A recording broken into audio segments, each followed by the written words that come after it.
That'd be awesome. By the way, Steve, who's Natalie? I don't know. Sarah, do you know who Natalie is? Or Yeah, Mark? Natalie Barton is one of our community service representatives, and I also invited her to the meeting. Oh, great. Welcome, Natalie. Okay, so again, everyone, welcome to the Friendly Westwood Village Rotary Club.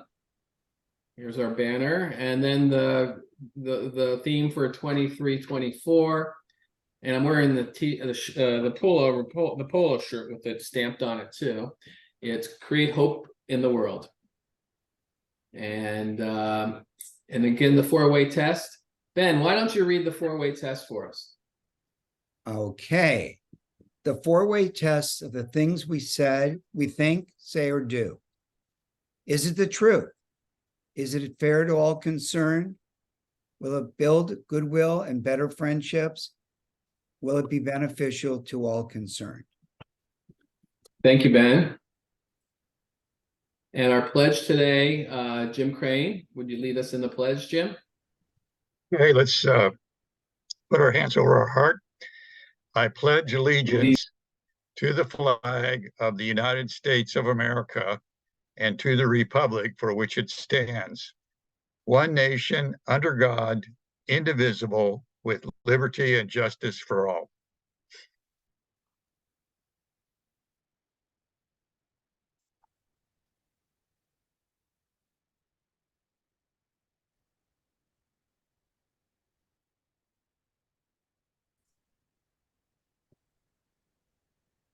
Steve, are you talking?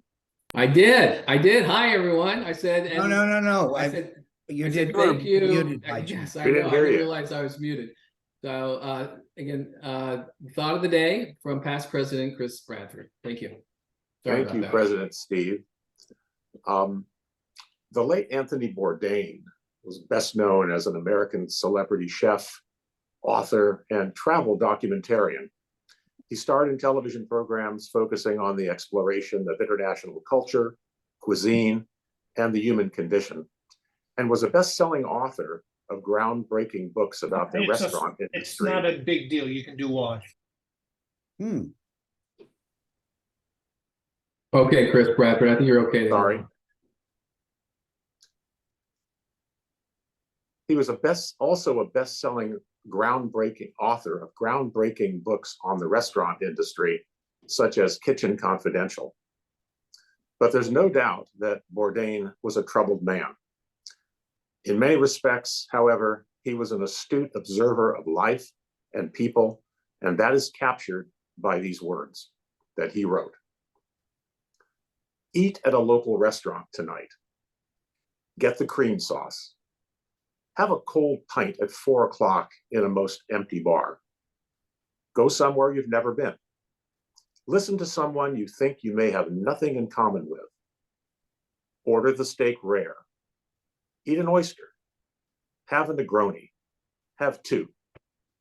Be open to a world where you may not understand or agree with the person next to you, but have a drink with them anyway.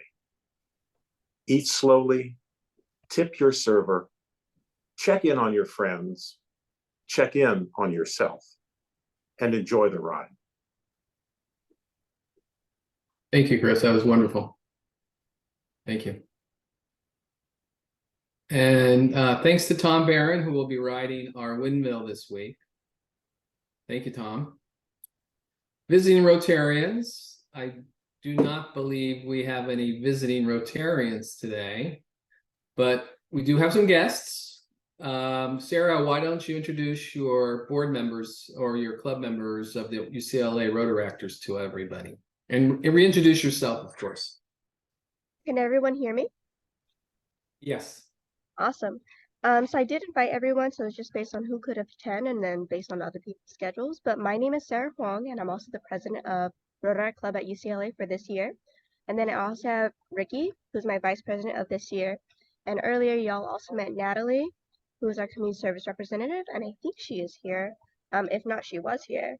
And then other people that may come in the future, either in person or in Zoom, maybe Angel, who is our outreach representative, Colleen, Jason, and Alyssa. And I think I think that is all the board members we have. Oh, and Daniel as well, who's our treasurer and will be in contact with Diane as well. All right. Wonderful. Thank you, Sarah. And also, I'd like to introduce everyone. Mary Michlovich from OPICA. Mary joined us for the social 15-20 minutes, so she got a chance to meet some of us. Thank you, Mary. But we'll hear more from Mary in a bit. And so again, thank you. Moving on. Here's a list of announcements. You've seen a lot of these already. October 14th is going to be a busy day. Dave, can you tell us a little bit about the first two items on the schedule? Sure. Yeah, so the Westwood cleanup is going to be in the morning, starting at 8:30. Still defining exactly where we're going to meet, but it'll be somewhere around Sepulveda, around the normal parking lot that we usually meet at. But instead of cleaning homeless encampments, we'll be doing a more general cleanup. And we hope to get about 30 or so people, both within Rotary, Rotaract, as well as in the larger public. And so we're doing this in conjunction with volunteers cleaning communities. And so they're helping organize it and using some of their social outreach as well to get additional volunteers. The second program here is what the meeting is about today. Mary is going to be presenting about what OPICA is about, but we're having they're having an art show that day, and Mary will tell you a lot more about that. But the opportunity here is for volunteers to help host that art show, showing some of the guests around and setting up and taking down things at the end. And so that'll be starting at 1 o'clock, going to 5, but we'll need people before and after to set up and take down. So looking for volunteers for both of those events. So please let me know as soon as you can about whether or not you'd like to be involved in either one. Dave, what we should do for next Thursday, I mean, in the interim between that now and next Thursday, yes, please reach out to Dave and let him know whether you can attend one or both events. The good thing is they're both in the same area, general area. They're not overlapping each other at all. And so I'm going to be involved in all 3 events that day. We're going to have the Westwood cleanup in the morning. We're going to have the OPICA art show in the afternoon, and then we'll be at Chris and Rose's that evening for our sip and see wine tasting and appetizers. And so I hope others will join me and Dave in being involved in 1, 2, or hopefully all 3 events like Dave and I will be. So we'll have a sign-up sheet next week for the cleanup and the art show. So, but in the interim, please let Dave know if you're interested in attending those events or participating in those events. We want a big turnout for both. So anyway, Chris, I kind of stepped on your toes with regard to the cleanup. Is there anything you want to add about the cleanup on the 14th? Not the cleanup, excuse me, the sip and see on the 14th? No, looking forward to as many people that are available to come. Great. Could you give the details again about what people should bring and that kind of thing? It'll begin at 4:30, and I would appreciate anybody with their last name A to M to bring an appetizer, and through Z, please bring a dessert, and everyone just please bring a favorite bottle of wine that you would like to share. Do we need another cleanup organized for Sunday morning to come and clean up the house? No, I think we can handle it, but it's a little tight for the parking. So if you can carpool, that would be appreciated. Great. Thank you very much, Chris. And again, thank Rose for opening your house for this event. Sure. Earlier, just moments before our meeting began, a flyer went out from the district about the event on the 28th. That's Marcia Hunt. She's one of the co-chairs for the Peace Committee for our district, and she's organizing along with Dr. Betty Walker this year's Peace Walk down in the Adams area. This flyer went out a little. I don't know if you can really even see it. look, you just received an email. It shows the flyer. It's called Peace Walk, Saturday, October 28th. It's from time-wise, there should be time on here somewhere. Yeah, here it is. 9 o'clock, 9:45. 9 o'clock is assembly, 9:30 to 45 we begin the walk. So it's a couple hours, $15, get you a t-shirt and some refreshments, but it supports a great cause. It supports a program that our own Marcia Hunt's very involved in. So, and it's really promoting peace in our community, which we desperately need. So let's get a big group out there on the 28th. More to come on that. Moving on through some more announcements here. Sunday, November 5th is our spouses event. Afternoon tea at Peter and Shirley Moore's home. Thank you again, Peter and Shirley, for hosting this. This promises to be a lot of fun. So it's a spouses event. I think it's going to be a great afternoon. It'll be a Sunday afternoon. I would like to make a suggestion for all of us men. Maybe we go out for a beer. You don't have to twist my arm on that one, Ben. You don't have to twist my arm on that one. That's a great idea. We should go do something like that. Moving on, further announcements. There's an event on the 18th, and the Rise Against Hunger, organized by the South Bay Rotary. I know the Rotaractor is going to be involved in this, and also I jumped over it. I don't have it here as it lists. But Sarah, is there anything you want to talk about on the 21st of October? Swing back to the 21st of October. Sarah, you out there? Yeah, I was just trying to find my mouse to like unclick and unmute. And also, you know what? The spacebar works just fine. Thank you for that introduction. So on October 21st, we're inviting 3 to 5 of the Westwood Village Rotarians to come over to the UCLA campus because we're going to have kind of like an LA-wide Rotaract interaction here at UCLA campus. Not only are they going to get a UCLA campus tour, but they're also going to have a Q&A panel with us, so then they can ask us about college, how to stay involved with Rotary while in college by joining a Rotaract, as well as doing a community service event that will later go to different organizations so then they can feed the unhoused. And I was wondering if we don't have to know right now, but if there are any like 3 Rotarians from Westwood Village that would love to come, we'd love to have you there, especially since you are a sponsoring club. But Ricky, do you have anything else you want to add?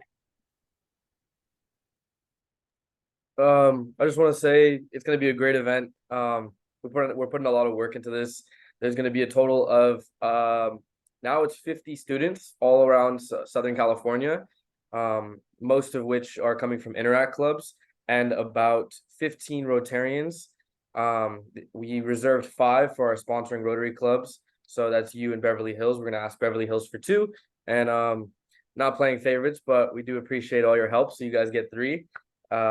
We'd love to have you guys there. It's going to be a really nice community event. And I think Sarah summed up the rest pretty well. Great. Yeah, we definitely, we'll get through, no doubt 3 Rotarians from Westwood Village will participate. Well, we'll let you know, real soon who those 3 individuals are. But we could even send more, but if you'd like us to limit to 3, then we'll make that happen. Thank you very much, Ricky and Sarah. Steve, what is yes? the time? What is the timing on the event? So the event for August 21st is going to be from 9 a.m. all the way to 2 p.m. and then we're expecting the students to arrive around 9:30 a.m. So then the Rotaractors themselves are going to be there around 9 a.m. just in case there are any like early birds, and there's also going to be some leftover just in case we have any stragglers as well. But the event will last up until about 2 p.m. Is there particular careers you would like us to try to fill slots for? I mean, whether it be medical or legal or accounting or business in general. Is there anything you guys are looking for? I think we're just going to go for like a very wide community. I think for the panel we're going to have the Rotaractors speak, so anyone from our club, whether they be board members or general members, so then they can have that connection with the college students as well. I don't think we had the intention of having the Rotarians speak during the panel, but we'd love the Rotarians to interact with both the Rotaractors and the Interactors just to have a whole community. And we want the Rotarians to see what kind of event that we can host at UCLA as well. Okay. All right. Thank you. Thanks a lot, Sarah. Sounds like it's going to be a great event. Getting back to the announcements here, September the 19th is the foundation celebration. It's sold out. Our tables are filled. Thank you very much for all who will be attending. And I need to check with Gordon now that I'm back from the trip to find out where we stand with our raffle books, or opportunity tickets, I should say. So maybe some of you have already made your payments to Gordon. If you have, thank you. More to come from both Gordon and me on that. And last for announcements, the Ecuadorian humanitarian trip will be next April 2nd to the 12th. We need to get that changed from the 22nd to the 12th. There is space limitations, and Mark Rogo next Thursday will do a 10-minute presentation about the upcoming humanitarian trip, both in terms of the projects, the global grant projects that will be done, as well as the travel to the Galapagos or to Mana, which is a beach city in Ecuador. More on that next Thursday. Thanks again for doing that next week, Mark. And going on, Sarah, thank you. Just a quick go through these quickly. But the first one is National Good Neighbor Day. You know, it's very much in line with our be good neighbors, good fellowship, give to the community. So I think it's very apropos that we elevate National Good Neighbor Day. So treat your neighbors nice. When I'm walking around the neighborhood and I see one of my neighbors and say hi, you can just see their faces light up. So, you know, as you're walking around saying, visiting, or walk around your neighborhood, be it walking your dog or whatever, say hi to the neighbors. So anyway, here's a few events that happen on this day. You can read them. People born on this day, you know, coming back from France, I thought very apropos, list Brigitte Bardot. She was born in Paris, but here's a couple other people born this day, as well as events on this day. Continuing on, people who passed away: Herman Melville, author of Moby Dick; Louis Pasteur, who developed the pasteurization; and then jazz musician Miles Davis. And continuing on here, I would like at this point to I'd like to introduce our speaker for today. Our speaker today is Mary Michlovich, who's the executive director of OPICA. I first met Mary, and I found out about her organization through one of her board members, Ann Factor, who's a lifelong friend of Marcia's. Ann's been on the board of OPICA for a number of years and has graciously invited us to their annual fundraising event, their gala, which is always an excellent event held in the summertime. And this most recent one, I had the opportunity to meet Mary and hear more about the organization and see some of the testimonials that were shared with us, the people at the event. So I thought, boy, Mary would be a great person to have come to the club. So I invited her a few months ago, and she graciously accepted. So I'd like to share a little bit about Mary and a little bit more about OPICA as well. Mary Michlovich has worked in the services industry for over 40 years, starting with food service and moving into senior services. Mary managed assisted living, memory care, and affordable housing for 24 years, was the director of the Culver City Senior Center for 5 years, and has been the executive director of OPICA for 17 years. While at the Culver City Senior Center, Mary missed working closely with families and the frail seniors. OPICA provided an opportunity to work with families in need of support while having time to raise her own 3 daughters. Mary lives in Westchester. Very nice, Mary, with her husband, Larry. OPICA was founded in 1976 and incorporated in 1980, and was the first full adult day program in the city of Los Angeles, and was a model for other programs to emulate. OPICA Adult Day Program and Counseling Center offers programs for adults with dementia and their family caregivers. OPICA offers a day program Monday through Friday from 9 a.m. to 3 p.m. and is located in Stoner Park, which is very close to Westwood.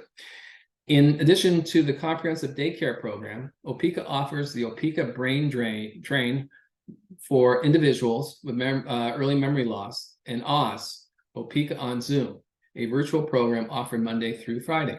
Currently, OPICA is offering the Oz virtual program for free through the month of December for individuals to try the program. OPICA offers several caregiver support groups each week. individual and family counseling, and free educational programs.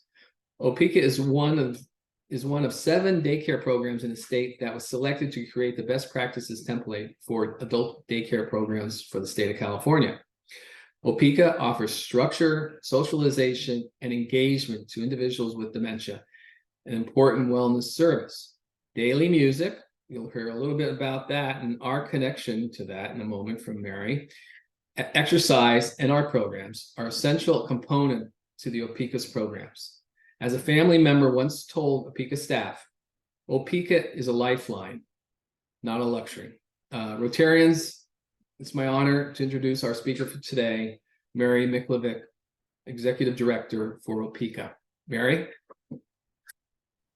Thank you very much, and thank you for the opportunity to share what OPICA is to your community. Our mission at OPICA is to improve the lives of adults challenged by memory loss. And we do this by providing stimulating daycare programs, meaningful daycare programs, supporting family caregivers through respite and counseling, and increasing community understanding through memory loss, through education, resource referral, and professional training. And I know Taya has my PowerPoint. Are you able to share that, Taya, or do you want to share screen? And there she goes. Okay, so there's our mission statement on that. Thank you so much. We are committed to demonstrating that adults challenged by memory loss continue to live a full life at home and grow emotionally, socially, spiritually. We offer new avenues of fitness, creativity, and engagement to our members. And we affirm the resilience of the human spirit. So it's really important for us to show that there's still a lot to be offered by these individuals, even though they may be impaired by memory loss. A lot of times, well, it has changed tremendously in the 17 years I've been here. In the beginning, if you had a diagnosis of dementia, people basically thought, oh, well, can't do much now because it's a degenerative disease. But indeed, you can do a lot. And having that interpersonal connection is essential to that. Next slide, please. So the next, our primary programs that we offer is our adult day program. We are a social model program. And it's a little confusing sometimes because there are 2 models, if you will, in society in California. The social model program is private pay. We are a nonprofit organization. There may be some nonprofits, but the social model programs that exist in the Los Angeles County area are nonprofits. Another one that exists is in Van Nuys, known as One Generation. Their model's a little different because they have the social and medical model combined, and they have childcare all on one campus. So it's an intergenerational program. And the other program is in Santa Monica, known as Wise and Healthy Aging. And they also have what's considered a focal point, that they are a social service center offering a number of different social service support programs, one of which is their social model adult day program. So we don't have any medical services. We are not eligible for Medicare, Medi-Cal reimbursements. The adult day healthcare models are eligible for those. There's dual eligibility. They will provide physical therapy, occupational therapy, speech therapy, and we do not do those services. We really focus on stimulation. We focus on daily music therapy programs, art programs, and exercise to stimulate our participants here. And we also focus on services for the caregivers themselves, because we provide for the whole family, not just the individual diagnosed with dementia. So the OPICA program is considered respite for these caregivers so that they have some time to themselves. We also have a counseling center, and it's got a very robust program working with marriage and family therapy interns, We have close to 40 interns at a given time that we provide supervision to in exchange for their time here. They help co-facilitate programs. They help create programs.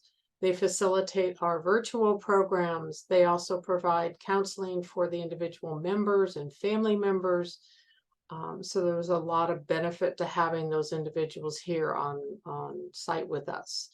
And as I mentioned, we have the support groups. There's approximately 7 different support groups. Some are specific for adult children, some are specific for spouses, and some are blended. And we try to offer them on different days and times to meet everyone's needs. We do charge for those support groups. They do meet weekly. We charge because we have to pay for those facilitating them to have supervision following them. They are facilitated by those counseling students, so there's more their ability to provide resources as well as guidance for individuals. A lot of other programs might be free through UCLA or Alzheimer's Association. Those are typically facilitated by lay people who don't have that counseling background. And we also, as I mentioned, we have individual counseling and family counseling as well. And then our community connection is really, we have a robust education program. We provide free education in the community to give caregivers resources and training on how to care for themselves so they can better care for their loved ones. And we also have other educational programs about behavioral concerns with dementia, and a lot of evidence-based programs we offer for free. So those are on our website, listed on our website. Next slide, please. So when we talk about respite comparisons, there's a lot of things like some people aren't sure, well, what's the difference between a daycare program and putting my loved one in a care community? What about if I get a private caregiver at home? So we made this table so people can look at an adult day program. CBAS is what is the adult day healthcare model. So that is the one that offers physical therapy, so occupational therapy, and then private in-home care. These were the comparisons we made here about, how much socialization is there. So with a private home caregiver, sometimes the home care worker might just sort of put them in a chair in front of the television set. There's not a lot of engagement going on. Some of them will do that. You have to be mindful of watching for that. And the engagement, again, it's more so in a social model program than it is in the other models. Medication management is done in all of those scenarios. And then specialized programs that we have, we specialize in cognitive programs because we focus on the dementia population, and other organizations aren't going to do that. And the adult day healthcare is a more general program for those with chronic health conditions. It's not specific to dementia. And then the home healthcare people aren't going to have the specialized programs that we have, that we train our staff for. And the family support, again, the healthcare model is going to have some. They'll have a social worker. And then with the private in-home healthcare, you're not going to have that at all. Unless you do it on your own through the Alzheimer's Association or other organizations. UCLA has some programs. The cost, next slide, please, on the cost estimate comparisons. This is a little bit outdated. This is showing you that if you attended 5 days a week to OPICA, that is the cost. The cost is basically $95 a day that we charge. It cost us close to $135 a day to deliver the services that we do. It is very labor intensive. We have a staffing ratio of 1 to 6. By law, we are required to have 1 to 8. We try to, and if you include our interns in that, the MFT interns, it's more like 1 to 3, actually. We also have a program with West Coast University. There's nursing students come here and do, they will work here for a semester, 9-10 weeks. And it's an observational program, but they also help. They can take blood pressures, they can help walk.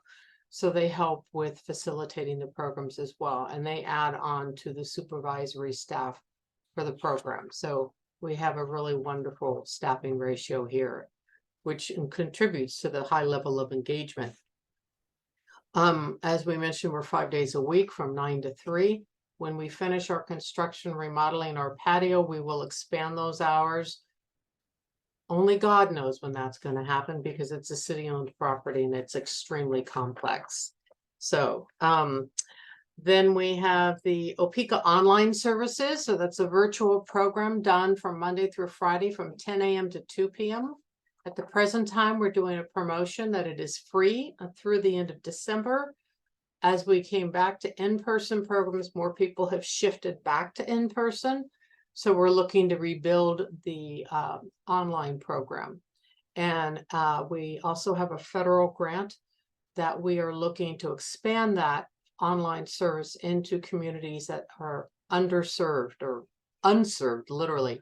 So Ladera Heights, Baldwin Hills, Inglewood, they don't have any programs in that area. So we're looking to reach out into that community first because of its proximity and expand our online presence there and case management presence there.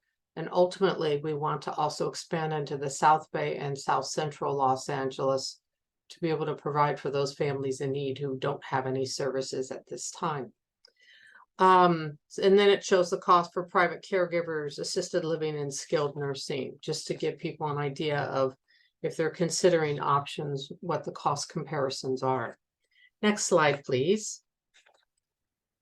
The importance of engagement and socialization. I just want to point out how it does support brain health. It improves their focus. It strengthens their sense of time and place and a stronger sense of inclusion and community. So we get a lot of information from, I'm sorry, I just looked up at an email and I see, so yes, I will respond to that email, Sarah, or that note.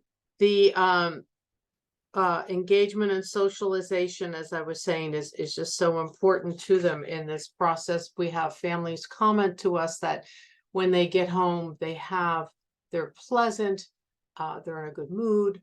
They sometimes will sleep better because they had a full day here, and they just have more of contact with family members.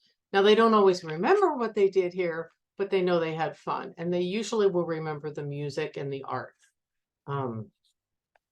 Then our next slide, please, talks about the benefit of exercise.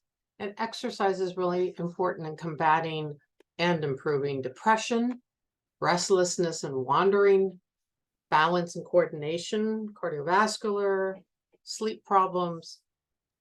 It also can help stimulate the blood flow, so it helps with the cognitive impairment, or doesn't make it better, but it can hold them, if you will, from further decline or slow that decline a little bit.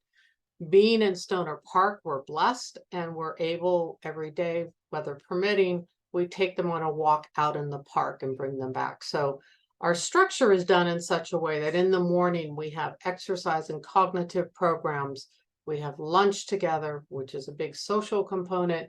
And following lunch, we will again do exercise and a cognitive program. Sometimes it's a sensory program, dancing, but they have that full day of enrichment and engagement while they're here.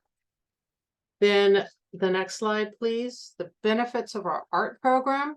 It increases the brain stimulation and it helps improve their memory. It provides a sense of achievement. It also helps with their arm strength on the painting and enhances their mood.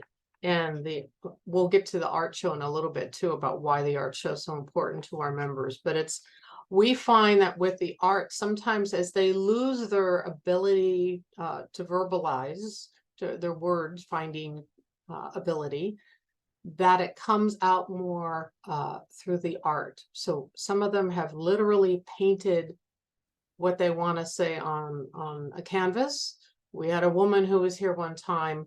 Her daughter was on a tour and her daughter was lamenting, if you will, that her mother could no longer remember her grandchildren's name, and it really upset her that her mother could not remember the name of her children. We took her mother in the art room, sat her down with one of our interns who worked with her individually. The woman is from the Middle East, and this intern spoke her native language, and they listened to music and they spoke. And what the woman painted was a scene of children playing, and she painted the names of the grandchildren on the canvas. So it was a very moving moment for the daughter when she saw the painting that her mother made. So it's art is another vehicle for communication with those with dementia. Next slide, please. And the benefits and ways to use music. We have several music therapy programs, and we do a lot of live music and dancing. If you come here at 1 o'clock in the afternoon, you need to bring your dance shoes and be prepared to dance. And at the art show, you need to be prepared to dance because there's a lot of dancing. We have a live band and there's a lot of dancing. So it's a great way to start the day. It helps break up repetitive behavior.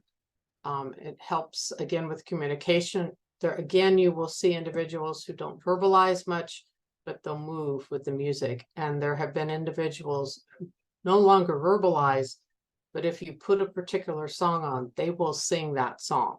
So music is a very powerful therapeutic modality that we offer. Definitely, a memory stimulator and mood enhancer. We are currently working with Music Men's Minds. So Carol Rosenberg is one of your Rotarians.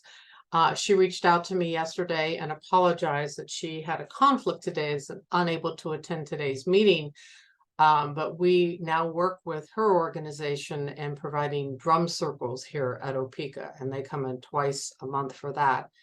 And when her husband Erwin was here, he was here for a particular program, and he verbalized that someone was playing the piano, and he said, "Oh, I used to play and I enjoyed playing." And I said, "Well, why aren't you still playing?" He said, "Well, I haven't played in years." And I said, "Well, bring your music and play." "Can I do that?" And I said, "Yeah, you can play during lunch. We'd love to have you play during lunch." And he did. And that Carol saw how much joy it brought him to be playing again, and Music Men's Mind was born, and she was off. And she's done an amazing job with that organization. So we're really grateful to be able to still work with her and collaborate together with that for the benefit of our participants here. And then next slide, please. Just looking at OPICA, summarizing that, our comprehensive programming around all stages of memory loss. Our OPICA Brain Train is for our early memory loss program. Those are people who have a higher engagement, and so it's a higher cognitive intellectual discussions that we have. We'll do a lot more with current events.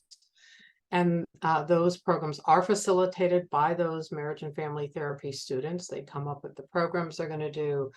And that program is offered in person 3 days a week here at OPICA and online 1 day a week, because we had some members who still wanted to attend online.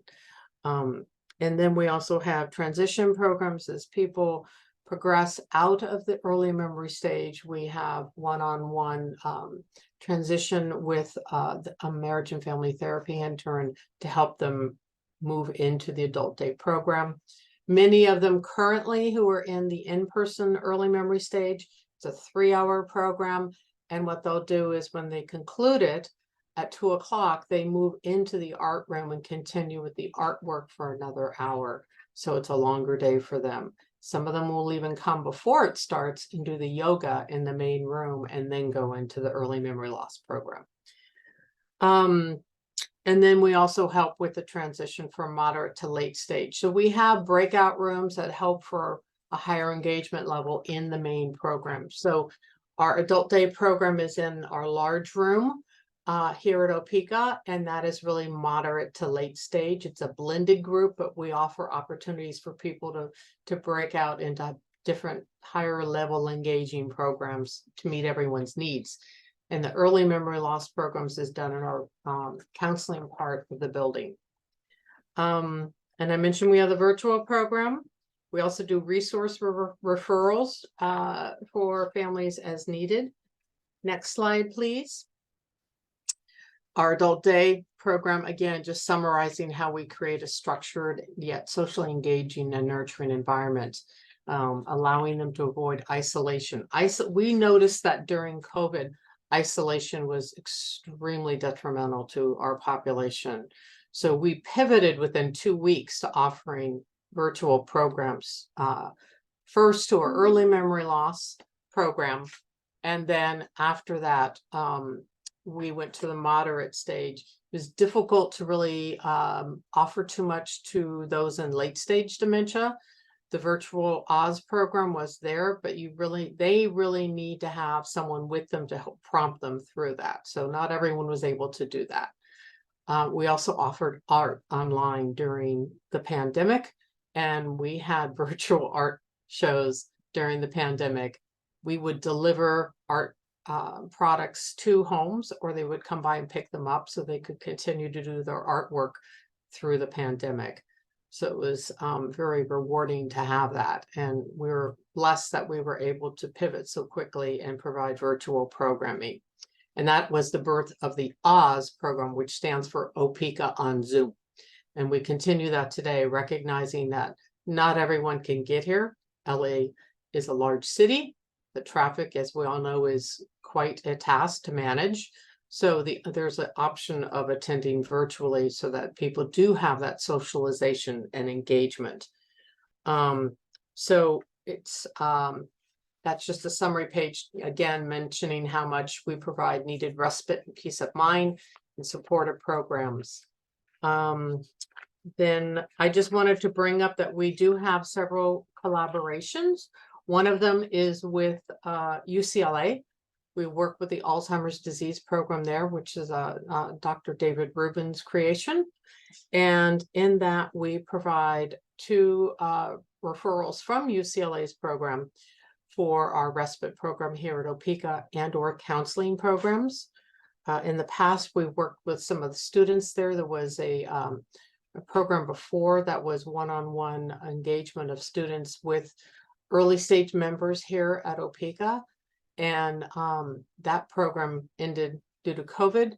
It has not yet started up. It used to be held here at OPICA, but UCLA's risk management decided they didn't want the students coming here, so they transferred the program onto the Sunset Recreation campus.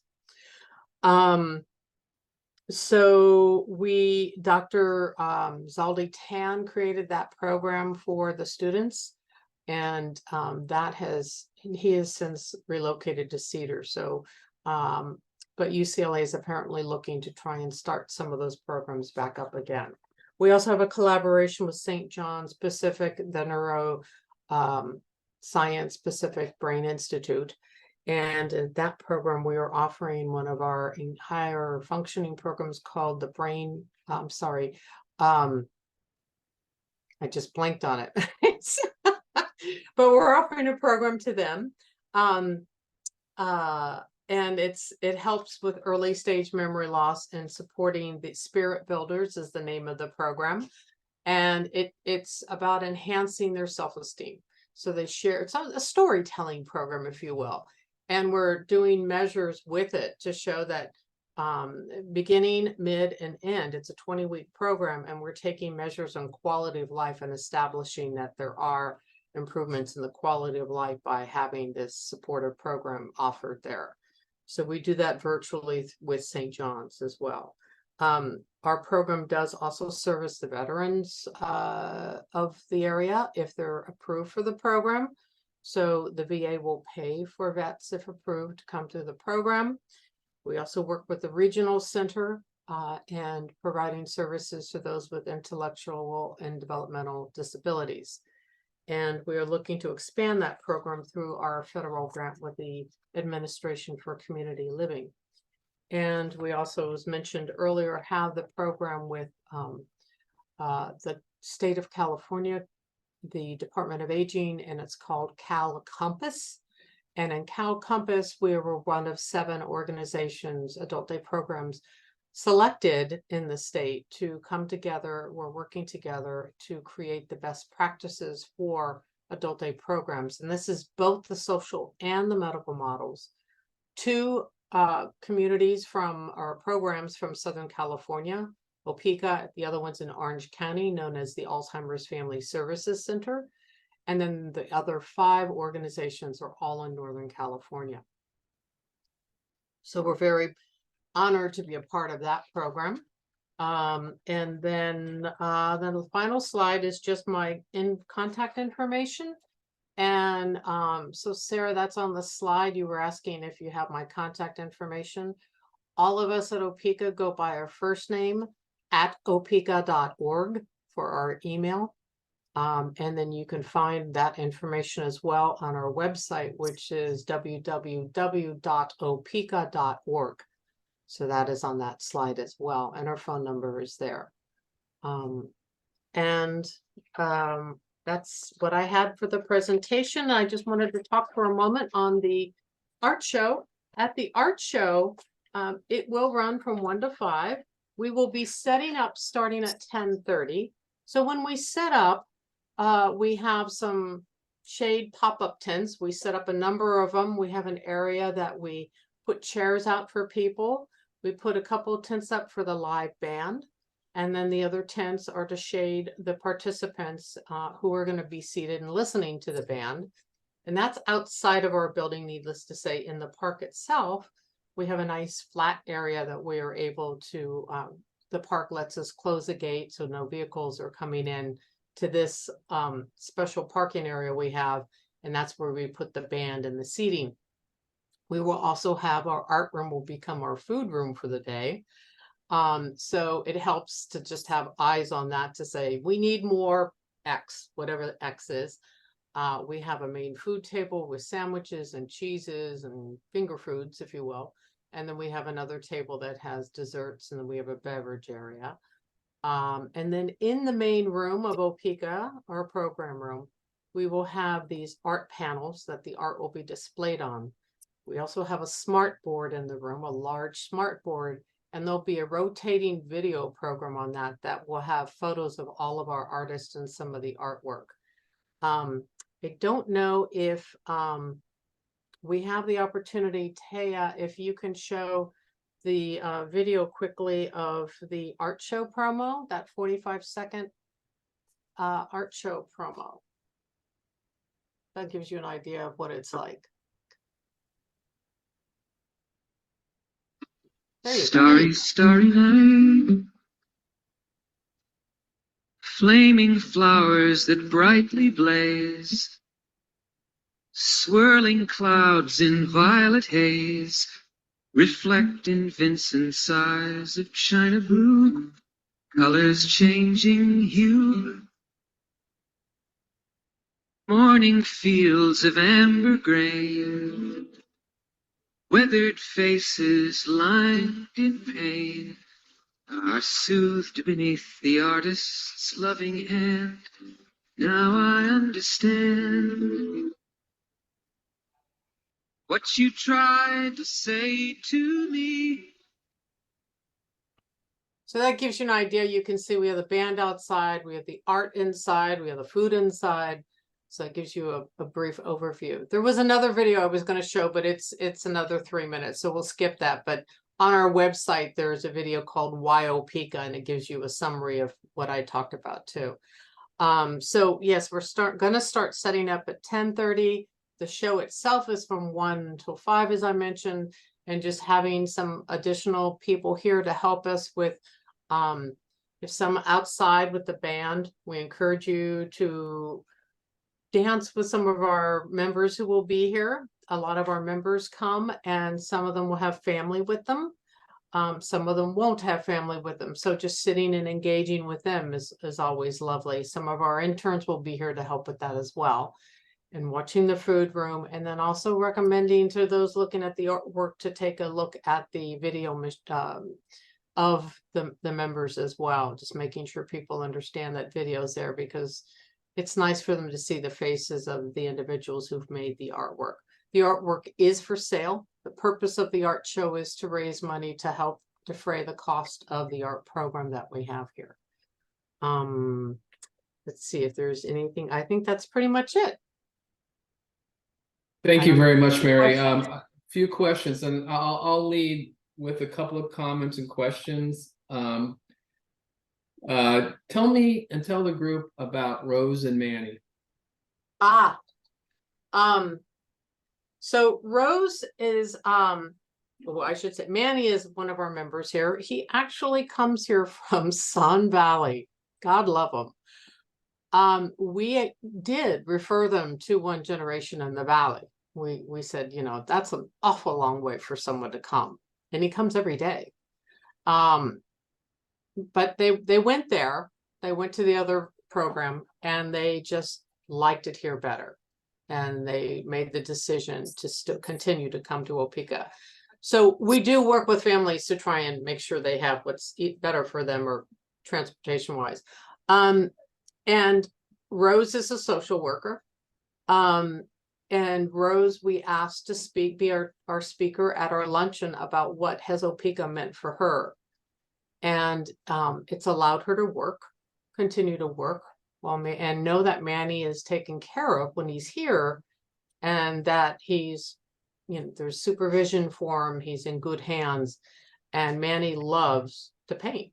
He's a very avid painter. He loves the music, and he's one of the more he's very participatory in all of our programs because they're interactive, and we ask them to give us answers, and Manny's very engaged in the programs. So Rose, after her presentation at the luncheon, she decided to write a letter to Steve Rose, and she sent her presentation to Steve Rose. Lopez, isn't it? Lopez, Isn't sorry, I'm saying Rose. Steve Lopez at the LA Times. And so Steve said, oh, I'd love to interview you, because he, as most of you know who read his column, he talks about individual stories. And so Rose told him that she wanted him to meet her here. And he said, no, come to the house. And she, no, I need you to come to OPICA. So she really pushed the issue.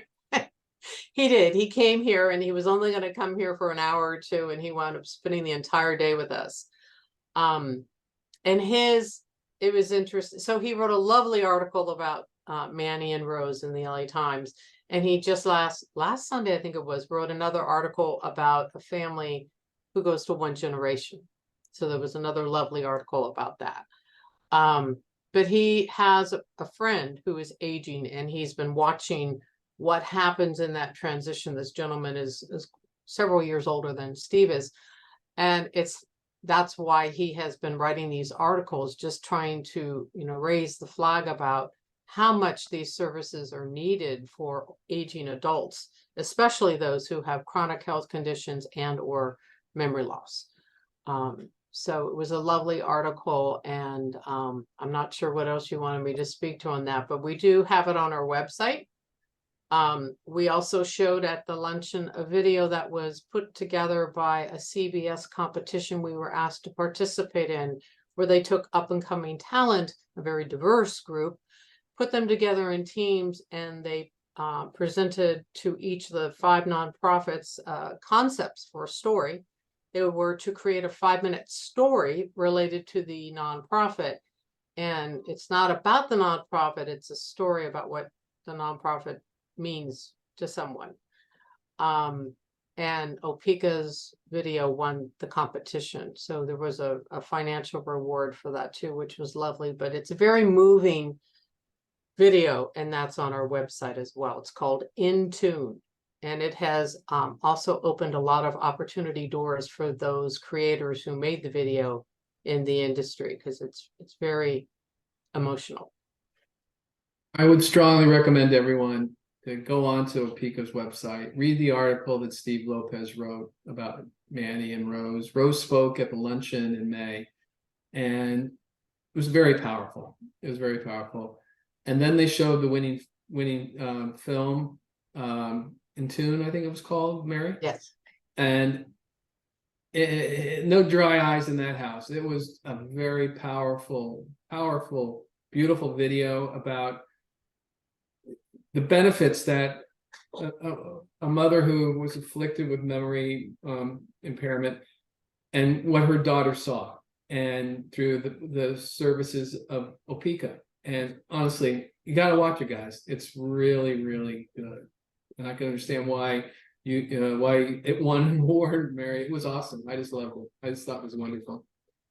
Well, and Any other Rose also questions? was very raw. Rose was very raw in her presentation and in the art, about how the pit holes of being a caregiver with dementia. I mean, and how difficult of a journey it is. So I think that's what moved a lot of people, was she was so honest about her journey. Right, but OPICA offers such services to the family members too, and that's such an important component to it, which is beautiful. Well, any other questions? I kind of took a moment or two. Mark Rogo. Gotta come off Zoom. I was always under the impression that it's very hard to diagnose dementia or Alzheimer's, but you've got to have some way to qualify seniors who have this and qualify for being part of the program. So how do you do that? They have certain hurdles they have to reach or whatever? It's an assessment process that we offer. So we do assess them, but they come here for a tour, and we do as much as we can to engage them in conversation to see, can they hold a conversation? Can they follow the conversation? Can they answer questions? And that's very telling in itself. I had someone who said she was still teaching at UCLA. She hadn't taught in UCLA in over 10 years, but in her mind, she was still on staff at UCLA. So there's just things that come out. And the real question is, where are they in this journey? Are they early? Are they moderate? And learning that to really see how much we try to have them here a couple times ahead of time, just to see how well they do in the environment, so we can better know what programs to place them in. Are they early stage? Should they be in the brain train? Do they belong in the main room with the moderate to late stage? So it's we don't have the biogenetic piece of it. We do it really based on behavior more than anything else. And there's pleasant dementia and there's unpleasant dementia. So we can have those who are combative, are extremely anxious and pacing all the time. And that's where the MFTs come in, because when we have someone who has that high level of agitation and anxiety, they will work with them one-on-one. So we will set them up in 2-hour segments. So they're switching off, because it's a lot of work. It's exhausting.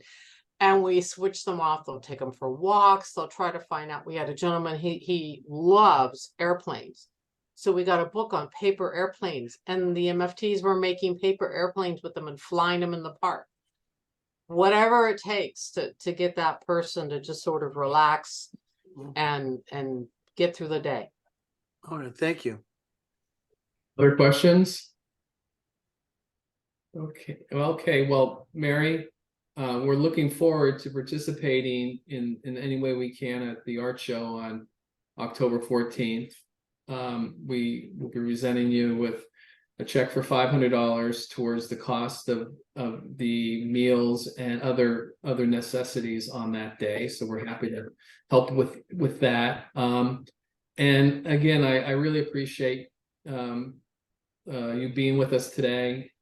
I continue to learn a lot about your organization, but what I learned today, and I did not know, was the involvement of your organization and how it really was a genesis for Carol Rosenstein's and her husband Erwin, I believe, his journey, and how much it helped them. And I know we all know how passionate Carol is about Music Men's Mind. So again, on behalf of Westwood Village, I thank you very much, and we'll be seeing you in a couple of weeks. We'll be in touch well beforehand. Dave and I and others will be, to figure out exactly how we'll be utilize that Saturday. And again, everyone, we got a busy October 14th. So we all gotta be out there participating on October 15th. You can do one, you can do two, or you can do all three events. I hope you all do all 3 events. So with that said, again, thanks, Mary. Thank Next you. week, Thank you for having me and thank you for your support. Greatly oh, you're appreciate very it. welcome. Very welcome, Mary. Next week, our speaker, it's gonna be a great speaker, is Fiona Ma. She's our California State Treasurer. And we'll be back at Hillel at UCLA in person, having an in-person meeting next Thursday. Look forward to seeing you all there. And as I said, today was, on the slide said that Confucius's birthday is today. And here's a little quotation from the Chinese philosopher Confucius. Do not impose on others what you yourself do not desire. And with that said, we are adjourned today. Thanks, everyone. Steve, Thank you. Oh, Bye-bye. I'm sorry. Yes, Bill. Steve, I have Yes, sir. a comment on our toy collection. Oh, yes, yes. The Marines are very happy. Our Rotary group in Camp Pendle is very happy with it between our group and Beverly Hills. We got a lot of stuff. And but I want to make a comment at the corner of Rexford and San Vicente, right by the fire station. They have Burton put Way. up a fabulous a memorial to 9/11, a piece of the tower that's there. And just saying that if you go by it, you should stop and take a look because it's quite moving. We will. That's great. I saw a bit of it when we dropped off the toys a few weeks ago, Right. the items a few weeks ago, and that was really moving. Thank you, Bill. And Bill, thank you for your involvement in the in the drive for Camp Pendleton. Next week, you will be receiving your Rotarian at Work T-shirt, as well as your Above and Beyond pin for what you've given to Rotary and to the kids down at Camp Pendleton. Thank you so much, Bill. Job well done. So with that said, everyone, thanks for hanging on a little longer. And we are adjourned. See everybody in person next week at Hillel at UCLA. Bye. Steve, I was wondering, did you want to talk about the district grant or like the vocational grants? Oh, you already left.